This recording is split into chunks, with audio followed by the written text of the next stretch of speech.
रामचरितमानस रामायण चौपाई Balkand page number 32 के समस्त श्लोकों का हिंदी अनुवाद।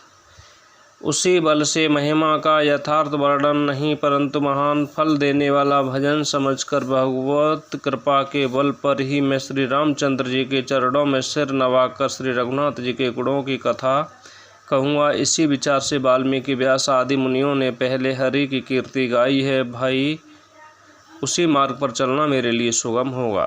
जो अत्यंत बड़ी श्रेष्ठ नदियां हैं, यदि राजा उन पर पुल बंधा देता है तो अत्यंत छोटी चींटियां भी उन पर चढ़कर बिना ही परिश्रम के पार चली जाती हैं। उसी प्रकार मुनियों के वर्णन के सहारे मैं भी श्री रामचरित्र का वर्णन सहज ही कर सकूँगा। इस प्रकार मन को बल दिखलाकर मैं श्री रघुनाथ जी की सुहावनी कथा की रचना करूँगा। व्यास आदि जो अनेकों श्रेष्ठ कवि हो गए हैं, जिन्होंने बड़े आदर से श्री हरि का स्वयं वर्णन किया है, मैं उन सब श्रेष्ठ कवियों के चरण कमलों में प्रणाम करता हूँ। वे मेरे सब मनोरथों को पूरा करें। कलियुग के भी उन कवियों को मैं प्रणाम करता हूँ, जिन्होंने श्री रघुनाथ जी के गुण समूहों का वर्णन किया है।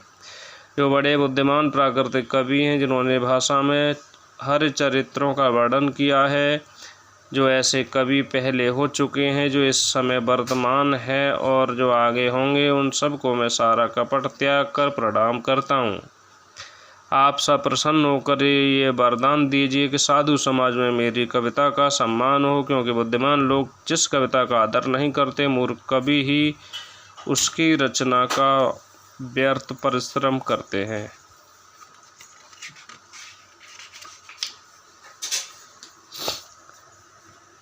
कीर्ति, कविता और संपत्ति वही उत्तम है जो गंगा जी की तरह सबका हित करने वाली हो।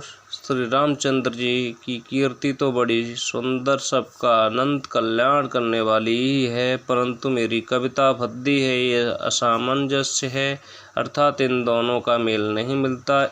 इसी की मुझे चिंता है। बोलो सियावर रामचंद्र भगवान की जय हो।